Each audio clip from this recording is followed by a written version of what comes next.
Brentford reportedly want to get Ivan Toney out of the club. It might not be. Right. Just go. Just fucking go. The way You've I've been a worded real that pain is- at the moment. But I mean, it's been said by Thomas Frank. Yep, he's off basically. They're willing to accept £45 million for Big Ivan. Of course, he was left out of Brentford's matchday squad for their opening game of the season. Apparently, they've reportedly rejected a £35 million bid from Al Ahly in Saudi Arabia. Toney wants to stay in England. He thinks that he can obviously move to a bigger club for big money, for big things, big, but nobody's come in just yet. Luke Moore, no. Chelsea need a striker. Surely somebody can tell that recruitment department that while they've got their scattergun approach, that they might want to aim it at Toney and Brentford. You know, like how on the Japanese metro you have like men who just employed to just push people onto the train. He could just be employed to push the players back into the dressing room, Luke. That's Enzo Maresca's job at Chelsea. Yeah. You go over there, train with them, and you Push him on the bus. Maresca's just a shepherd at the moment, isn't he? I was going to say, don't tell. Listen, do not. If they are going to sign another player, Chelsea, and it's Ivan Toney or anyone, do not tell Enzo Maresca for two reasons. One, he won't notice. He will not notice. And two, he'll have a breakdown. Yeah. Every time he's asked about it, he keeps going more and more mad, which I think we're going to come on to later. We will do, yes. But Brentford and Toney. It would be. I mean, it's quite an ultra-modern transfer story, this, isn't it? Because Ivan Toney has had the problems he's had. We've covered that extensively. And now he's back playing. And he's had an amazing summer. He contributed to England in a Euros where they get to the final. And the talk has been for quite some time now, he's not going to stay at Brentford because he can play somewhere bigger and somewhere better, right? That's really been the talk. What's interesting to me is two things. One, that he might not end up anywhere better than Brentford.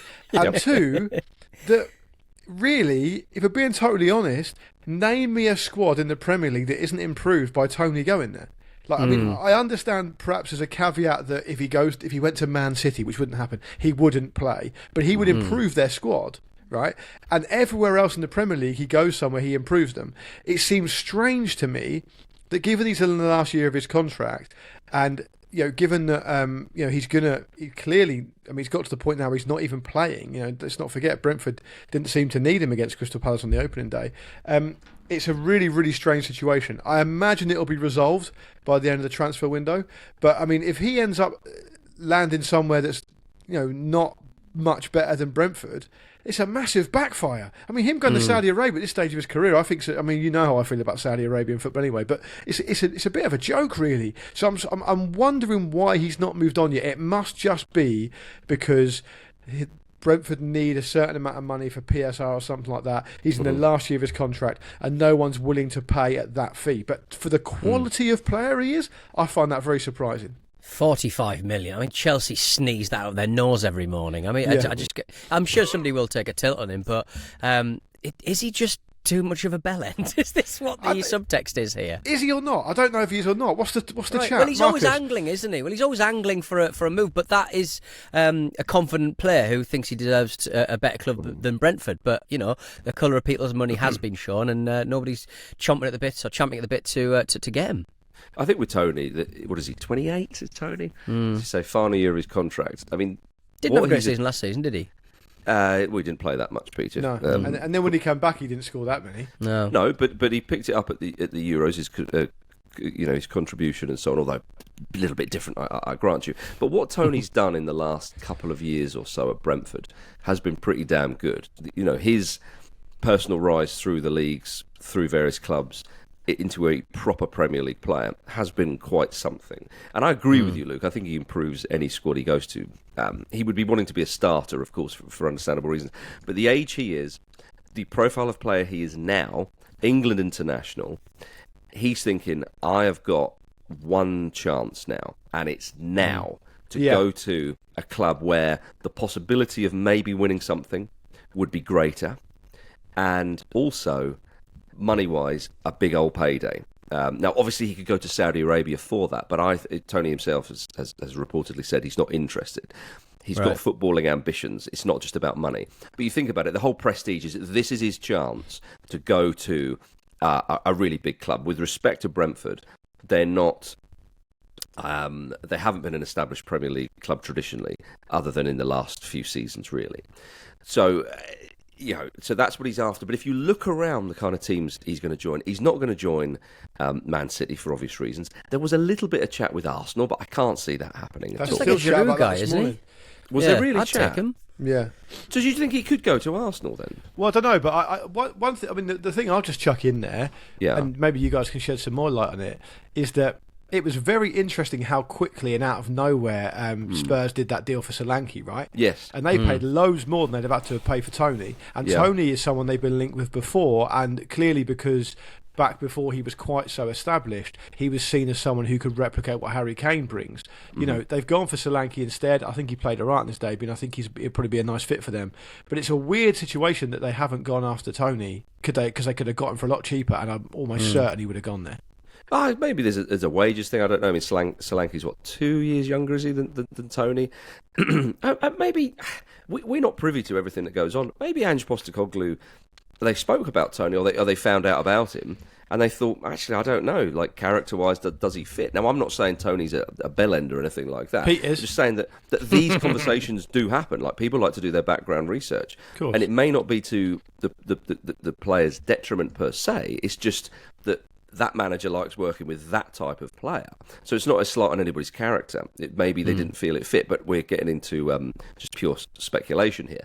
So I see what you're saying. So, I mean, Arsenal, I think it'd be an amazing move for Toney if they went to Arsenal. Could you not just make an argument for any club in the top sort of 10? Newcastle probably have a 10. Callum Wilson's constantly injured. He's out of contract in next year. So, like, yeah, but this why is he was at Newcastle before as well, Tony, wasn't he? Yeah, but I mean, Isak's the main man there. I don't think they're going to sign Toney. I mean, again, you start looking around the clubs. Aston Villa, well, they got Ollie Watkins. Now, I know they played together, but I don't think they're going to sign Ivan Toney with the way they play.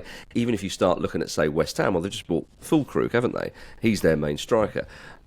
There's no real obvious kind of landing spot that is distinctly better than Brentford. Yeah, Marcus, what it feels like to me is it feels like perhaps, and we have seen this in the past happen with certain players, it feels like maybe the moment's gone, right? Yeah. And the moment's partly gone because he had that big long ban. He was linked heavily with other clubs a couple of windows ago. It didn't happen, and now it looks like he's maybe his agent is saying, look, we can't find a landing spot for you. But then the reason Frank said that he had been left out of the squad on Saturday is because there's been, in his words, quote, serious transfer interest. So if that just means Al Ahly, then and Toney doesn't want to go there because he said on the record he wants to play and challenge for trophies and for titles, then, I mean, you might well be challenging for trophies, but it won't be in England.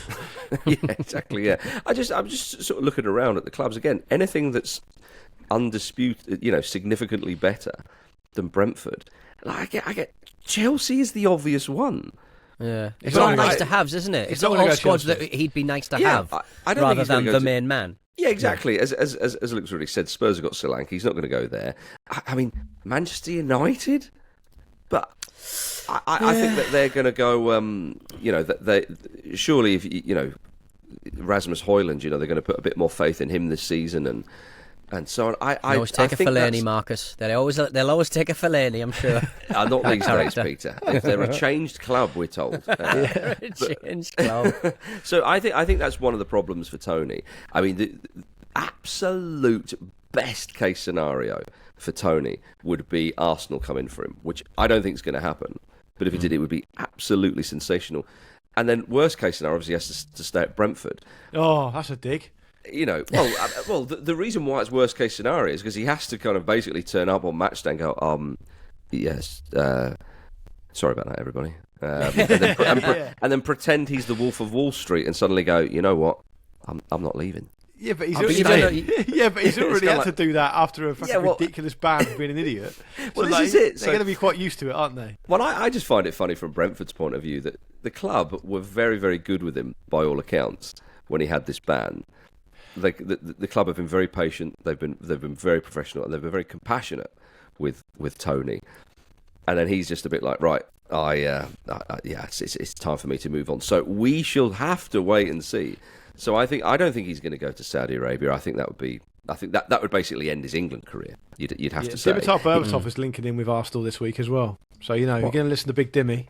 Why is Dimmy getting involved? Just been asked questions, mate.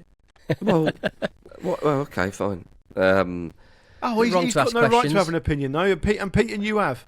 No, you're saying he's linking him to Arsenal. The game? No. If you'd have said he thinks he should go to Arsenal, that's absolutely fine. Okay. Dimitar Berbatov thinks he should go to Arsenal.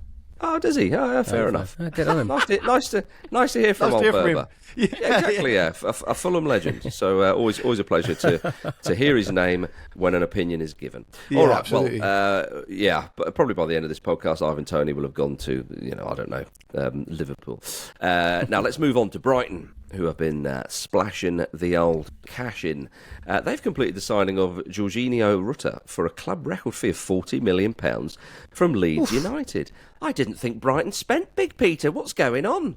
They spend just under the line of spending big, but they do it repeatedly over like a lot of seasons, and yet they can still be regarded as underdogs, managers who've done well with very few resources, but they do spend a lot of money. With the Moises Caicedo money, that's going to last a lot. You remember when Liverpool sold Philippe Coutinho for an absolute king's ransom? Yeah. And everyone was a bit like, well, they've been spending a lot of money recently. They go and it's like, yeah, but you can't underestimate just how much money that was. They're good. They're good for the next 5 years. Do you know what I mean? So maybe Brighton just thought, I think we should actually use some of this money because we're just we're just living off the interest, aren't we? But Rutter is a good player, and they've got him in there. I mean, they do quite like these kind of. He's not been unheralded. We're aware of his quality, but he's not seen as a world beater yet. He's been at Leeds in the Championship. You could imagine Brighton improving him, Luke. They seem to improve players. I just saw him play against Portsmouth in the first game of the Championship season this year, and just thought this man should not be playing in the Championship against my team. So I'm delighted he's moved on. I'm absolutely chuffed to see the back of him. I'm slightly pissed off that Portsmouth had to play Leeds away from home when they still had all their players, because it's been a bit of a fire sale, hasn't it? And he's definitely, he's only 22. He's got a lot of ability. He also, talking about the idea that Brighton have quite a lot of forwards and wide forwards now. Rutter does play a little bit deeper. Yeah, he's going to have to. Well, quite. All I'm saying is you'll be delighted to hear he's very unlikely to be treading on Danny Welbeck's toes. So that's something you got assurances of that, and you're very happy with that move as a result of that, I think. Very happy with that move. If you look at the list of Brighton's forwards and wingers, Matoma, of course, Osman, Sarmiento, Adringa, Gruder, March, Minte, Seema, Mazilu, Cozier Dewberry, Enciso, Pedro, Ferguson, Welbeck, and now Rutter. Yeah. Chelsea fans are fuming and said, why don't you have a go at them? They are going to play some very fluid attacking football. Yeah, they signed that Yankuba Minte, Newcastle player, prospect, for 33 million, which everyone obviously thought went, come on now, stop being silly. We all know what this one's about. But it looks like he might be getting a starting berth this season, and it looks like he might play a lot of games. So he played the first game of the season, didn't he? Yeah, which I did not expect at all, because he's obviously, Newcastle barely played him. But yeah, he looks really, really good, actually. Good to see a Gambian player in the Premier League as well. Yeah, don't happen very often. I can't think of another Gambian Premier League player, to be honest. Yeah, you're going for Gambia or the Gambia, one of those countries that you seem to have the option. They are recognised as the Gambia by FIFA. Yeah, and their nickname's the Scorpions. Yeah, so if a country renamed itself, you know how you have like rebrands, like Turkey is now Turkiye, and obviously Czech Republic, Czechia. If you put the in front of your country's name, I think that's pretty big time. Yeah, I think so. I don't think you could just decide to do that. Like England are up against the Germany. Whoa! Arsenal fans like to call Arsenal the Arsenal, don't they? Yeah. Which is, If you need any more that answer there, Marcus, is exactly how I feel about it. If you need clarification on it, Marcus, just head to the website begambieraway.co.uk. All right, so just it will let you know where they're at. Can I just also add a little bit of trivia into this? That the Gambian national team is managed by a guy called Jonathan McKinstry, who's a Northern Irish manager. Right. He's quite young. He's only in his 30s, and he's already managed Sierra Leone, Rwanda, and Uganda, and now he's managing the Gambia. He's one of those guys. It's kind of interesting, don't you think? Like a limerick. Yeah, it does. So good luck to Minte. I mean, he played the first game for Brighton, and if he's finding the way into the first team around all those players and all that competition, then good on him. That's what I say. Yeah, then that's what you should say. Right, let's go to Crystal Palace, who have rejected a fourth bid from Newcastle United for Marc Guehi. Gizzy! Yeah. Gizzy! You said, you promised! Gizzy! What's going on here? Crystal Palace in the middle of an absolute thunderstorm of transfer. That's what's going on. Are they trying to lead Newcastle up the garden path, or is it a merry dance? Sven Botman's got an ACL. Gizzy! It's just Fabian Schär can't stop headbutting people. We need a calming presence. Got a fucked up knee. There's nobody left. Help! So has anyone got Darren Peacock's number? Oh. Yes, please. Where's Philippe Albert when you need him? So, Marcus, the situation around Crystal Palace appears to be that Newcastle are desperate for Marc Guehi. They keep offering more and more money. And Palace have said they want to hold out for even more money. But the issue is that Palace keep changing how much money they're holding out for. Yeah, they do. But the issue 60 million. We'll give you 60. Oh, 65. We'll give you 65. 70. Yeah, but the issue is that they've also agreed to sell Joachim Andersen to Fulham. That's right. And Steve Parish was on record a day or two ago, asked about this, saying he can't see any situation involved where they would sell their two best centre-backs. Now, in the first game of the season against Brentford, which of course they lost, and they didn't play very well, they played three at the back with Marc Guehi, Joachim Andersen and the American centre-back Chris Richards, all of whom got booked, all of whom were on the wrong end of the result.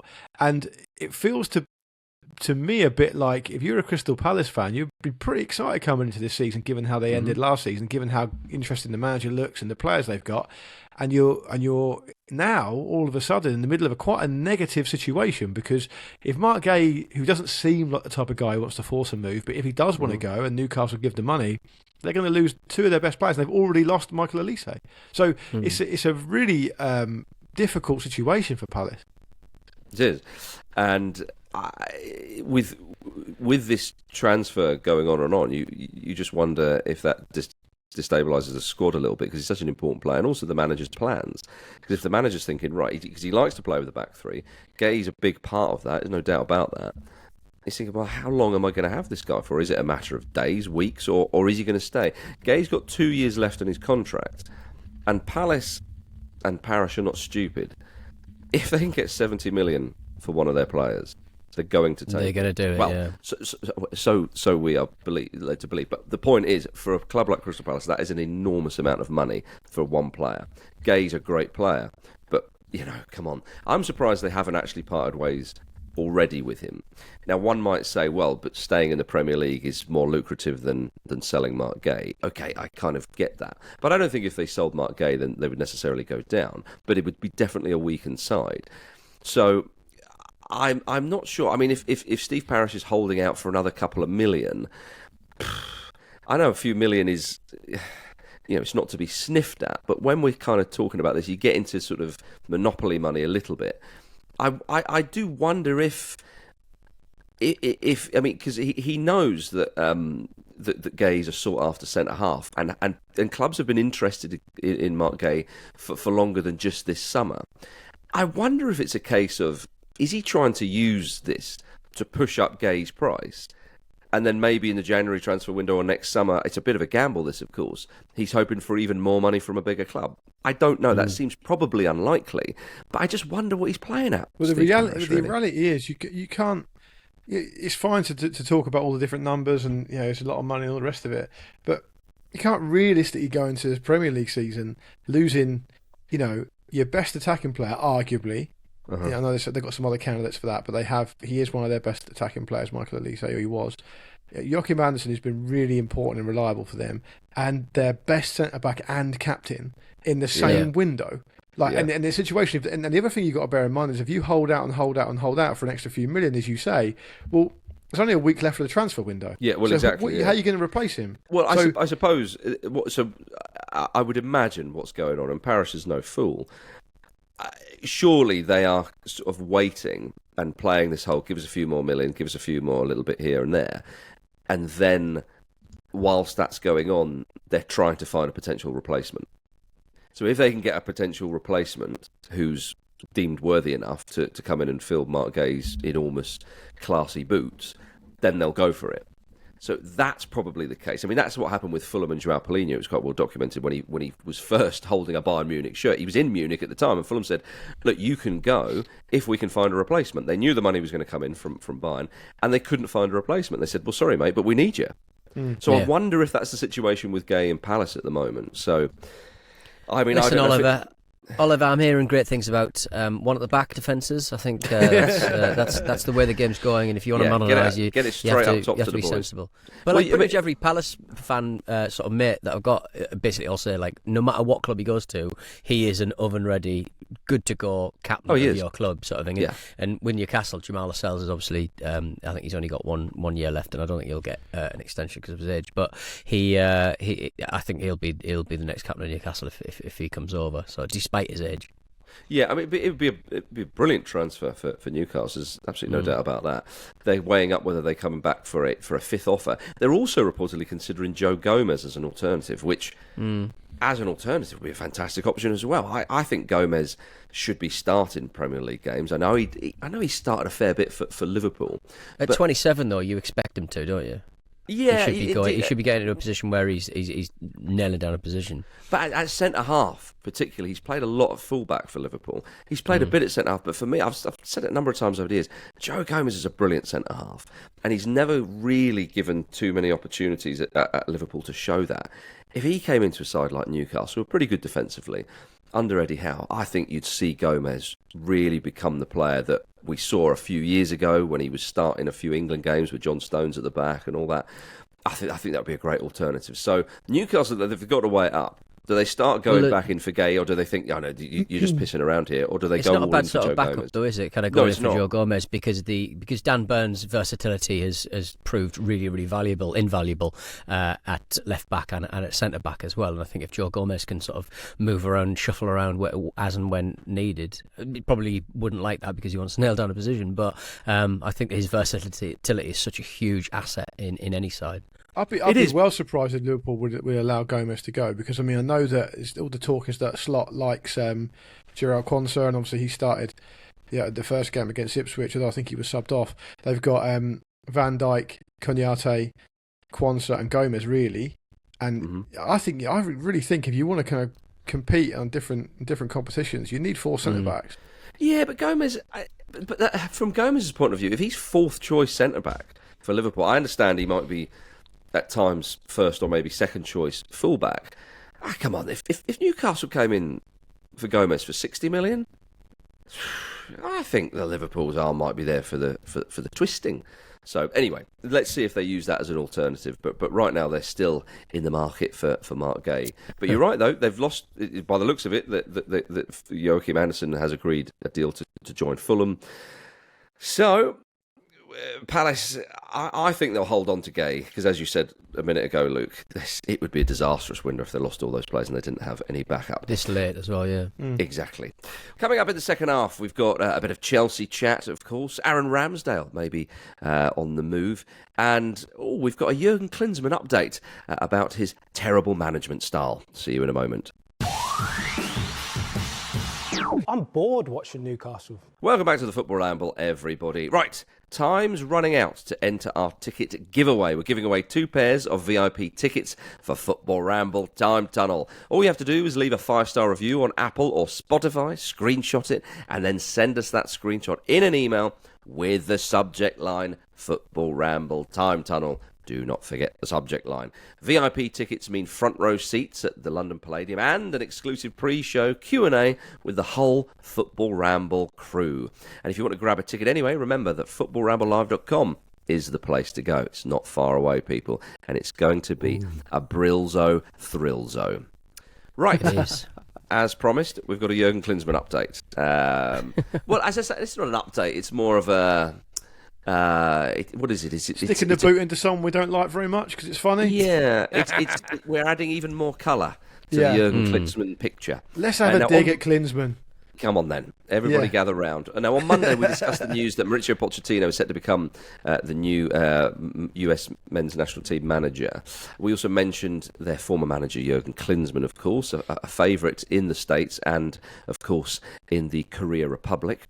Well, Tim Howard has now revealed what it was like to play under old Klinsy. He said he organised a lot of team excursions. He specialised in fluff and philosophical rhetoric. But there was zero soccer. We had to rely on Michael Bradley, Dempsey, Donovan and Josie Altidore to bring the team together and win games in spite of Klinsmann. My goodness, it's a ringing damning endorsement. review. What a great... So it reads like Jurgen has applied for a new job and someone's asked to go and get a reference and he's put Tim Howard down. He doesn't really like me the most, though. I think he was the one I was closest to. So do you want us to give him a Similar bell? age. Yeah. He also said... we went to Versailles, we went to the 9/11 Memorial, and we went on boating trips. He made us come into lunch and sing the national anthem. He dictated when we slept and when we woke up, and he decided what we wore. He replaced sugary snacks and enforced tighter curfews. He tried to change our breathing and sent us on empty stomach runs at dawn. He hired people and literally made up staffing positions for them. I mean, some of What a that man. sounds correct, doesn't it? So it sounds Taking out the like fizzy drinks and stuff. it sounds like a reign of terror to me. Yeah, he I sounds didn't know he like had it in him. he sounds like a disruptor. And It as we all sounds know, anyone who is described as a disruptor is a wanker. Yeah, exactly. And he sounds like it makes it more clear why the Korean players are much happier with him just doing it on Zoom. Yeah, oh yeah. Right, yeah, can't take him on a... Where would you take DMZ? Oh, do you want- any loads of trips to the DMZ. Do you want Jurgen in more physical contact with you guys, like face to face more often at the training ground? Not really, no. Not given Fine, what the actually, the endorsements from the other players are. Tape an iPad to a Segway and we'll be fine. And he can follow us around the pitch. Yeah, he can't live here. We thought that was his decision. Maybe it was theirs.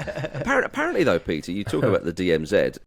Klinsmann, apparently, one of the reasons why he didn't want to live in South Korea was because it's of its close proximity to North Korea. Yeah, It's a bit it's like, just well, it could be a bit bullshit. tasty. Right. It's such a bullshit thing to say. I mean, it's in So the don't name, take though, isn't it? South Korea job, then, you dick. Live in Busan. Live in Jeju. You're miles away from it there. Get run over by a Get bloke involved. with a moped and get offered cigarettes as an apology. You With know, cigarettes, for crying out the loud. opportunities are McDonald's endless. and They are. They really are. Before you move on, can I just also say, I'm not sure if this is true, but someone was also saying that among the excuses he gave to not live in Korea, right, one was that he had a punditry contract for a TV channel in the That's US, right? Yeah. Another one was his commitments to a Sunday league team in California, which he organises. I did read that. Yeah. And the other one is that he needed to be as close to Europe as possible because that's where all the important Korean players are. Just Right. a massive piss take.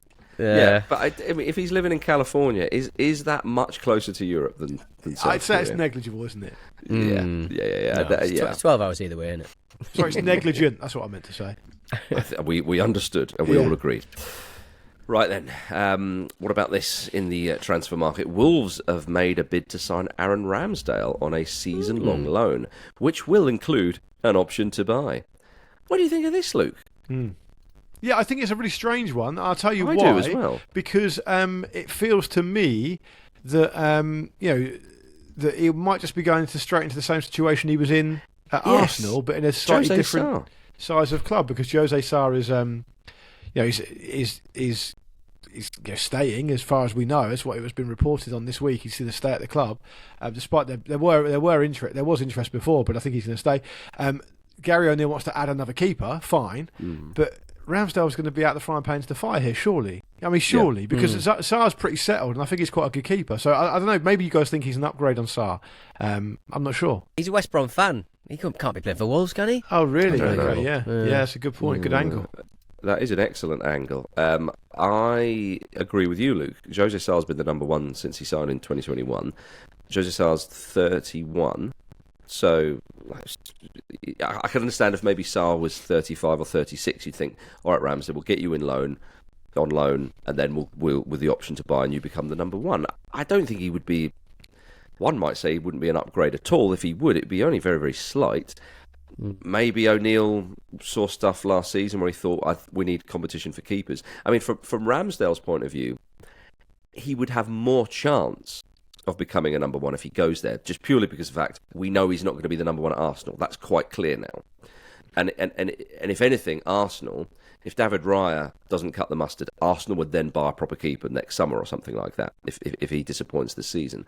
So I think Ramsdale's time at Arsenal in terms of starting is up. We've known this for a bit.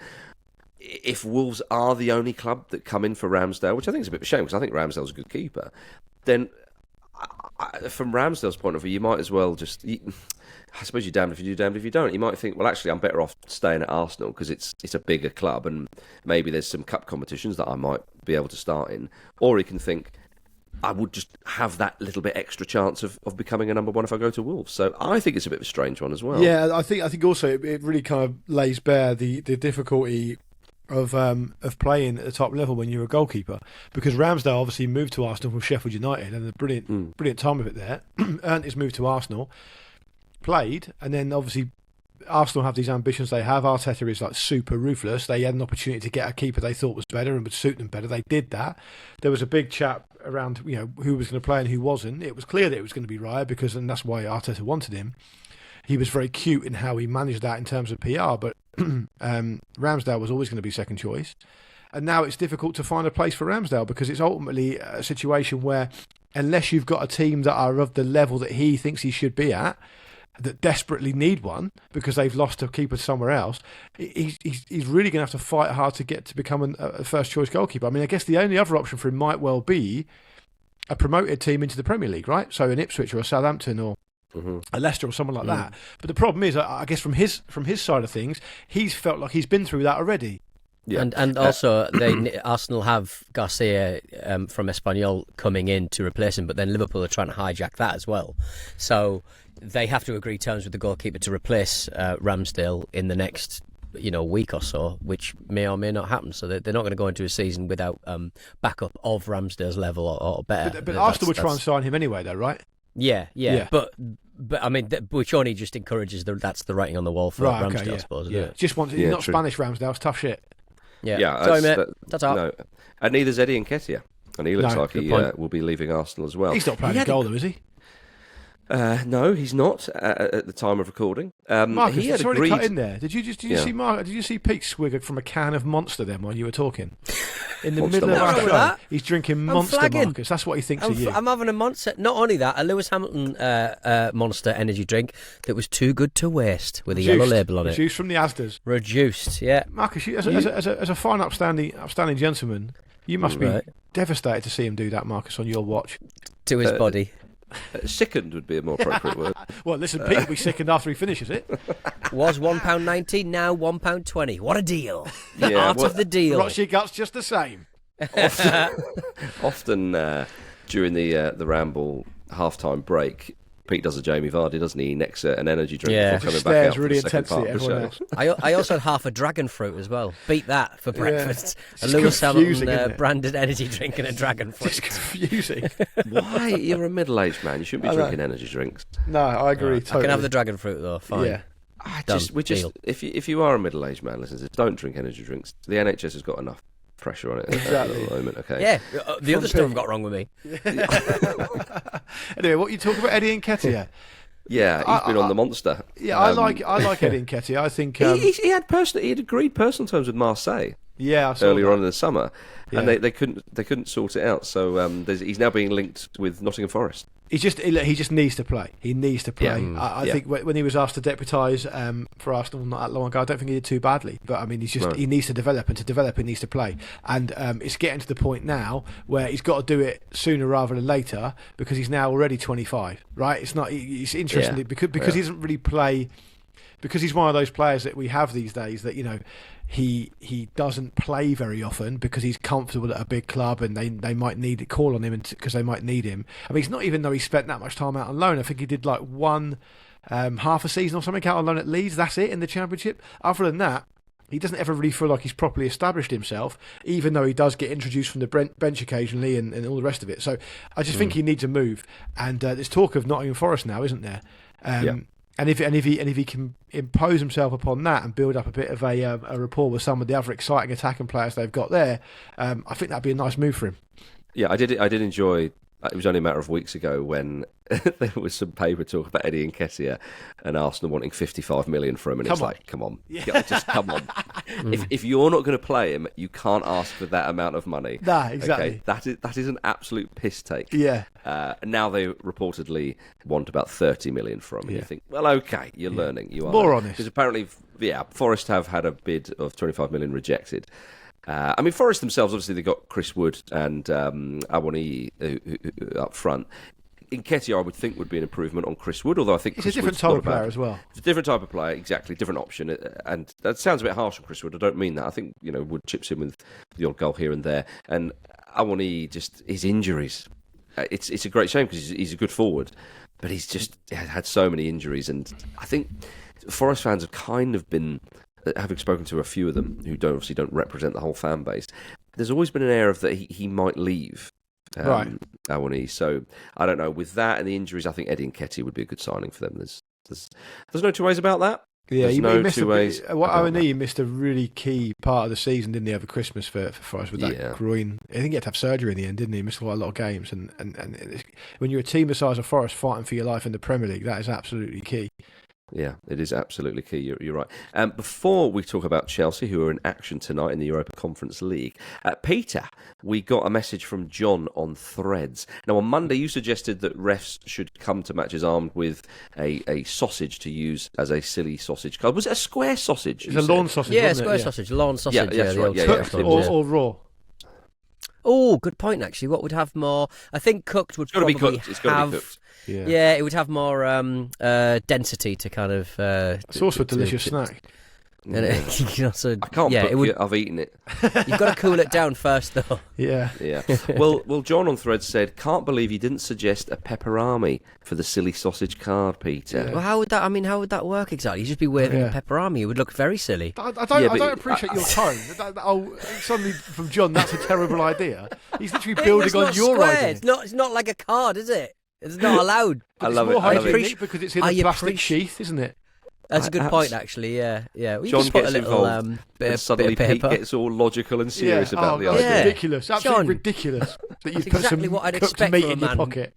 Man broadcasting on Threads. Do you think if a referee, He'll be back on X. If an under-5 Premier League referee was then subsequently found after a game to have had his pocket full of cooked meat, that'd probably make it harder for him, didn't it, to get a reputation back? Yeah, I mean, could a referee just hold jerky in his pockets just for a little snack during the match? It's dried, right? Right. Yeah, but you're not talking jerky. You probably as if he's about to do a dirty meat raffle or something. Yeah. I honestly, to be honest with you, I think Cabanos? if I saw that, I would think to myself, jail time for you that. start smelling it, wouldn't you, first? Run past the referee and you start smelling it. What's that? It smells good. Deviant. He's got Plowman's in his pocket. It's deviant. Pickle in one pocket, cheese in the other. Disgusting. He whips out a yellow card and hits Raheem Sterling in the face with a pickled onion. That's out of order. You're going to be labelled a prat. You are indeed. Well, I don't think we're going to see any square sausages tonight between Chelsea and Servette. We definitely won't see any Raheem Sterlings because him and Ben Chilwell, of course, as we said yesterday, have been left out of Chelsea's squad. Sterling is now training at home. He's even lost the number 7 shirt to Pedro Neto. And Enzo Maresca said, I'm not saying Sterling's a bad player, but he's not my type of player. And of Ben Chilwell, he said, he's a really nice guy, but he's not going to be featuring the plans. And I mean, Maresca's been pretty ruthless now, by the sounds of it. That quote he said the other day in the press conference, I'm not working with 42 players, I'm working with 21 players. The other 15 to 20 players, he doesn't even know. The other 15 to 20 players, he just mentioned the number 42 as well, are training apart. I don't see them. It's not a mess like it looks from the outside. Absolutely not. They can even have a 20-year contract. It's not my point. I don't care. Wow. The plot thickens. You're certainly being ruthless, but if you, for example, if you walked into your kitchen one morning and it was full of ants, right? Yeah. You'd have to start thinking about removing some of the ants. right? At least the 21. And it's not ruthless. It's You'd just focus on the practical. 21 first, wouldn't you? Yeah. You'd focus on 21 of them You'd first and then select move your into the 21 rest of the ants that squad. you Yeah. need, and Yeah. the others you would worker ants, and the others you'd probably get out the window. I think the ant analogy fell down quite a few sentences ago. I think Pete's let me down there. He could have taken that and run with it, and he refused to. Still thinking about What monster if you had and a lot of pepperami. leaves to move from one side of the kitchen to the other? Exactly. If the Premier League Ants is a could do gigantic leaf, Marcus, the Premier League trophy, you need ants to move it. I'm Exactly. not sure. I think I would sign an anteater. Yeah, this is a man in Enzo Maresca who is doing an impossible job, and we've got to be very careful about taking the piss out of him, although we will, because it's obviously stressful and tough. But this is what you go into, eyes open, when you decide to take the Chelsea job. You know who the ownership was when you signed. You took over the role, fully aware of what you were getting into. There's been some absolutely outrageous client journalism this week from some people in the press talking about how actually what Chelsea do is really good, and it's really clever. There's one or two journalists out there. I want to say Kaveh Salakol from Sky Sports, who's reported basically fucking verbatim what some absolute lackey at Chelsea said, along the lines of, "Well, we're actually signing these players on contracts of X amount a week, and it works perfectly because we can sell them on easily if we want to, and if they play really well, they'll be incentivised to have better contracts. And actually, we're doing like 4D chess here, and you guys don't even know what you're talking about. It's bollocks. It's the gig economy. That's what's going on at Chelsea. It's complete bollocks. And I do also think that although Servette, who aren't going to be a massive challenge for them at home, you wouldn't have thought tonight. But I would say this: they won the Cup last year in Switzerland, Servette, and they've already sold out the second leg. It can be a complete sellout, and it'll be pumping in there. A good friend of mine lives in Geneva.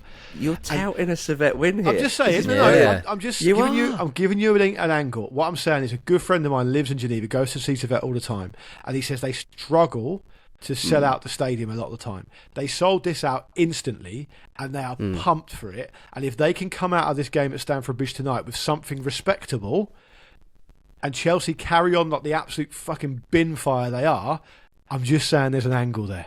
There's no way Chelsea are going to lose this game. But I love that the across fact two legs, though?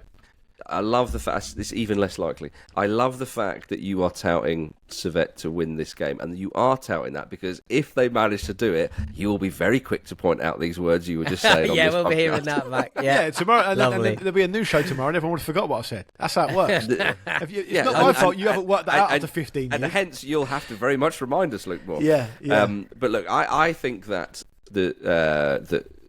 what Maresca's clearly he's been told, we need to sell some players. But he does have a distinct playing style. It's above his even pay though, grade, surely. Yeah. Why is that? It got anything to do with him? Well, who's it got to do? I mean, we've been sticking the boot into Todd Bowley, but there have been one or two people who said to us, going, actually, it's not really Todd Bowley that's been really doing this. It's Clear Lake, the group, isn't it? With one or two of their big. Well, they've got sporting directors and all that kind of stuff. Like as well, Win Stanley is one of the guys involved, but they're all culpable. The culture is the culture. They're all doing it. I mean, it's not as though he can't. He's not got a say in it, or he can't sign off. Of course. But I mean, Clear Lake, Luke, it's anything but clear to me. Muddy Lake, Muddy Lake. Yeah. Don't blame the Brighton 4-piece, 3-piece. No. Clear Lake. Unbelievable. Yeah, but I mean, so Raheem Sterling is now very much in the shop window, surely at a cut down price. We said this before on Ben Chilwell, and the reports are saying that Chelsea have been offering Ben Chilwell to Manchester United. And what, they've driven him up there? Like, to be fair, if you were going to try and offer a player for a vastly inflated price who's always injured and can't play very much at the moment, you'd be Man United, wouldn't it? They've already got Luke Shaw. Doesn't matter, Marcus. Have you learned anything about Man United? Fits the bill with what you just said. Yeah, but what We've got a player like that. We don't need another injury. No, that's exactly why they will sign another one. It's Man United. Of course they will. They don't even look at the name. They just go, yeah. We'll take that one. Yeah, love that one. Fine. Yeah. Can he fix holes? It's like me buying nappies in Aldi. Yeah. Grab as many as you can. You don't want to come back here anytime soon. Just get them all and put them in the fucking basket and get out. Size 4. There we are. I don't know. Well, I think Chelsea will win tonight, but I will be delighted if Luke Moore's prediction of Servette coming away with something will happen. Thank you for watching a clip from the Football Ramble podcast. Don't forget to like this video and subscribe to the channel so you don't miss an upload. A single upload. Don't miss out on the uploads. The uploads are important.